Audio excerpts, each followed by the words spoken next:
natin ang ating mga puso sa presensya ng Panginoon. Samahan niyo po ako sa panalangin. Panginoong Diyos, kinikilala po namin ang iyong banal na presensya sa oras na ito, Lord God, na siyang gumagabay po sa bawat isa sa amin. Thank you, Father God, sa buhay, sa iyong habag at sa bawat araw at sa pagtitip mo po sa amin, even man sa buhay ng aming founder, Emmy, at ni Pastor John, Lord God. Salamat, Panginoon, sa pagtawag mo sa kanila at sa paggamit mo sa kanila upang magpakahinga sa oras ng sila'y pagod. Protektahan mo po sila sa anumang atake ng kaaway. In Jesus' name, biyayaan mo po sila ng karunungan mula sa langit habang sila'y nag-aaral ng iyong salita. Ipaila na to si Jesus. Kanang ipaubos na to itong kagalingon. Kanang mas gamay ang kita, mas daghan si Jesus sa kanunay. Sama sa giingon ko diri sa 1 Corinto no, verse 1 to 31. Ang buot magpasigarbo kinahanglan magpasigarbo sa mga butang nga nahimo sa Ginoo. So kanang daghan kayo mga sikat pero ilang name lang ang ma-remember once na kuan wala si Jesus. So useless gyapon no. Murag walay kabuluhan ang ilang naa sila sa top. O kana lang. Daghang salamat.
Hello po, founder. Ay, good morning po, Pastor June. Good evening. Good afternoon po sa lahat. Ayan, sobrang sarap sa feeling po na makatanggap ng words of the Lords ngayong araw na 'to. And thank you so much po, Pastor June, sa mga sinasabi niyo po kanina. Grabe po yung imagination ko. Ah, Ganun pala yung ano 'no, mararamdaman mo. What if kung andun tayo sa ano 'no, nakaraan? What if tayo yung andun sa Bible na kasama ng Lord na nakatanggap ng the Last Supper? Yung Holy Spirit po talaga nangungusap sa akin 'no. Nung nakaraan, ramdam ko yung Holy Spirit, pero ngayon po talaga nararamdaman ko po talaga yung presence of the Lord. Yung connection ko sa puso niya at sa puso ko, ano. Sobrang, grateful and blessed. Sabi nga po na God so loved the world, ano, and, sa gano'ng paraan po and humbleness, yes po, marami po tayong mga struggles in life. Even po ako, wala naman pong taong nakakaranas ng kasakitan sa buhay. Pero based on sa experience ko po, marami na pong times na nalugmok po ako. Pero yet, ah, sabi po ng ibang tao, bakit ko daw hahayaan yung mga taong umaway sa'kin, bakit ko daw hahayaan na kung ano yung mga sinasabi nila, pinapabayaan ko na. Sabi ko sa sarili ko, bakit ko naman po sila papatulan kung even sa sarili ko hindi naman po ako gano'n. Kasi ako lang po yung tipong tao po na palaiyak po, na 'pag inaway po ako, umiiyak lang po ako diyan. Tapos yung asawa ko na lang yung palaging iniiyakan ko or di kaya yung taong nandiyan sa akin kung meron man dito sa, friends ko, meron po akong friends dito sa totoong or sa kapitbahay or friends ko. Yun lang po yung mashe-share ko. Pero hindi po ako tao na palasalita sa iba kasi natakot po ako na baka or meron kasing mga listeners na nakikinig pero sa Bisaya pagitabi ka sa uban, 'di ba? Pero mas okey na lang siguro na mag-silent na lang. Hindi ibig sabihin na silent ka, hindi ibig sabihin na talunan ka. Tama po yung sinasabi po ni Ate RB kanina and amen po, praise God po. Dahil sa mga accusations, even the Lord po nakakaranas po siya ng gano'n. What if po tayo? Even the Lord kinaya po niya para sa atin, what if po tayo? Kaya ako po bilang listeners and the believers of God, naniniwala po ako na if you make humble po, yung humbleness po talaga yung, papailarin po natin. Alam ng Panginoon po ang puso mo sa pamamagitan ng humbleness mo. Kaya hindi niya po hahayaan talaga na magwawagi po yung mga tao na masama yung mga masasamang isip sa'yo, yun po yun. Yung mga kahit hindi naman nila alam yung totoo, yung nag-ano sila, ginawa pa rin nila, naniniwala pa rin sila na ayun, yung mga alam nila na sa'yo na hindi naman nila yung alam ang totoo. Pero sa akin na lang po, iniiyak ko na lang yung lahat, ah, kung pinapahirapan ko yung sarili ko kasi hindi ibig sabihin na papahirapan ko yung meron po akong gagawin. Instead, umiiyak na lang ako, iiyak mo na lang ang lahat kasi alam ko naman na alam ng Lord ang lahat. Hindi na ko naman kailangan i-explain sa lahat na kasi nakakapagod 'pag gano'n, na kailangan mo pakita sa iba na, "Hindi ako gano'n, hindi ako ganyan."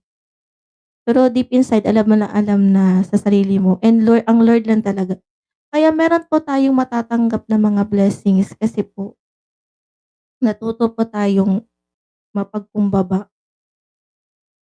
Yes po, I am blessed, the more blessed po dahil na sumali po ako dito sa AG Agency na mas na ano po ako about the Lord, yung about kung ano pong meron sa Lord. Kasi nga alam natin yung Lord lang yung word na Lord, pero hindi po natin alam kung ano pong meron sa Kanya.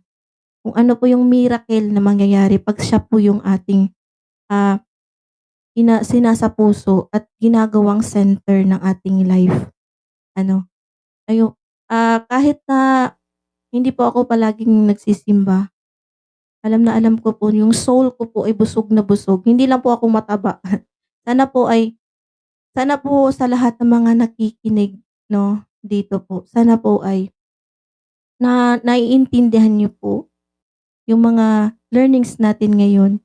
Sana ma-apply po natin at isapuso po natin yun.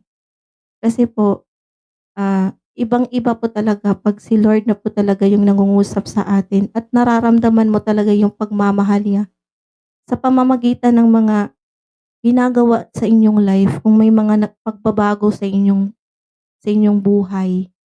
Hindi po 'no, si Lord po yung nag-ano sa ating buhay kung paano po natin siya tanggapin, ayun Tapos, amen and praise the Lord po sa lahat ng bagay.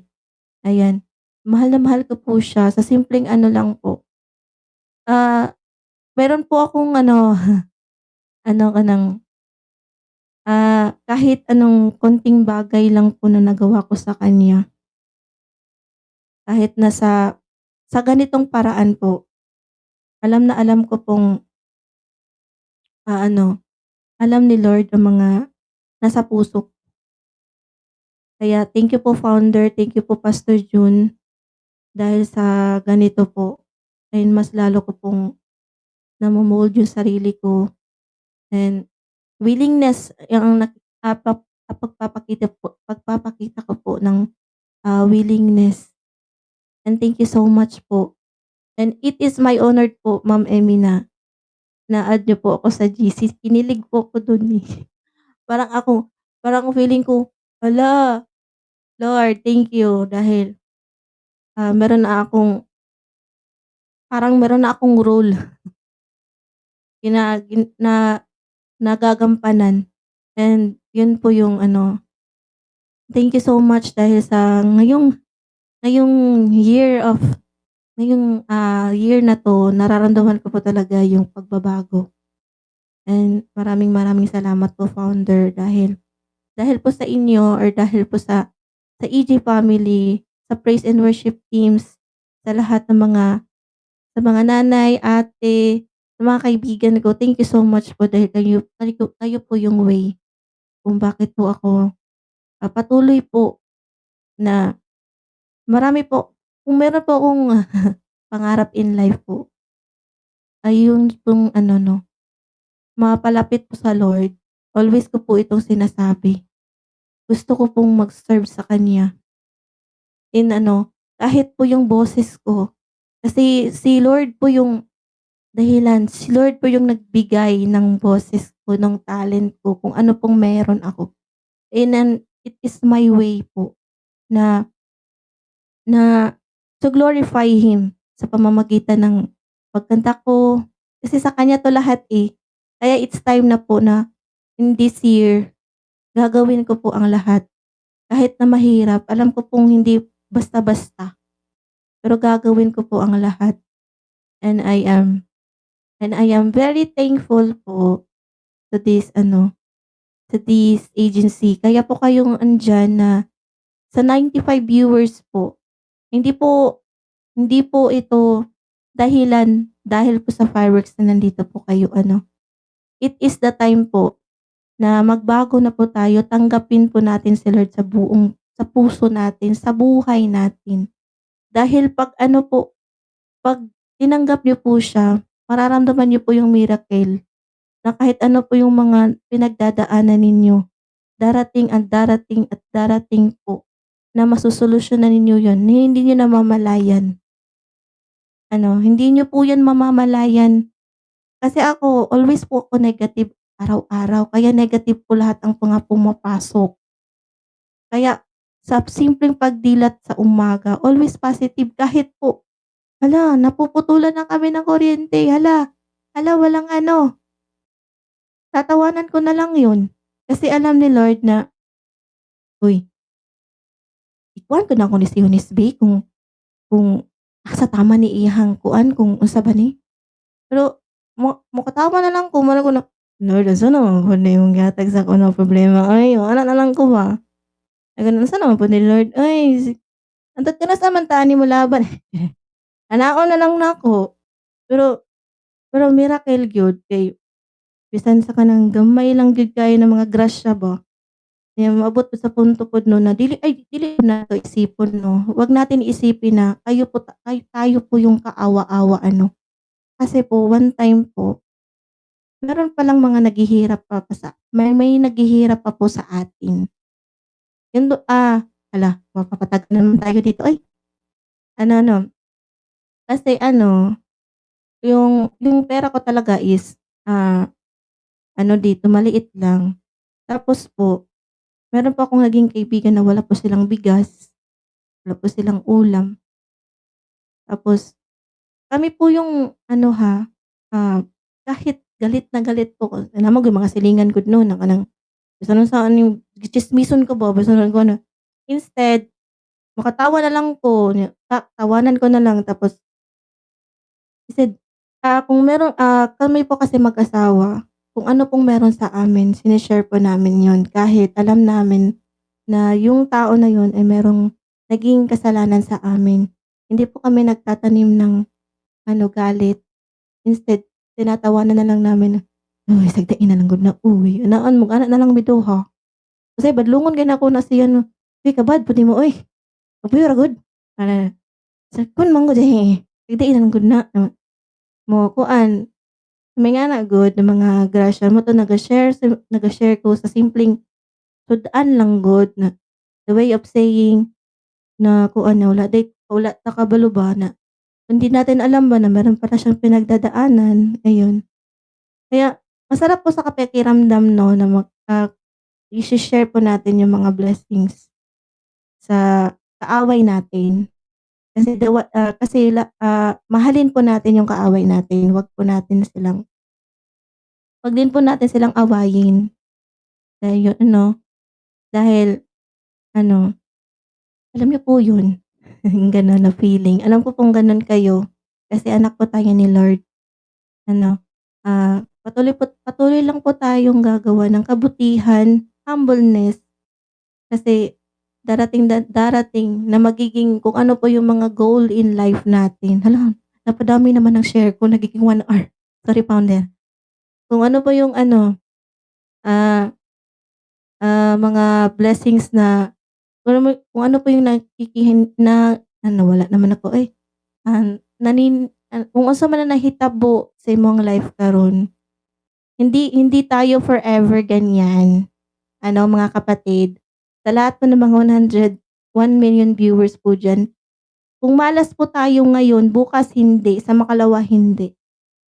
Kaya hindi po hindi swerte lang po tayo 'no na naging anak po tayo ng Lord. Kaya siguro yun lang po, dun lang po founder. Thank you very much po founder and Pastor June. Ah, Thank you po, PJ Agency. Amen, praise God.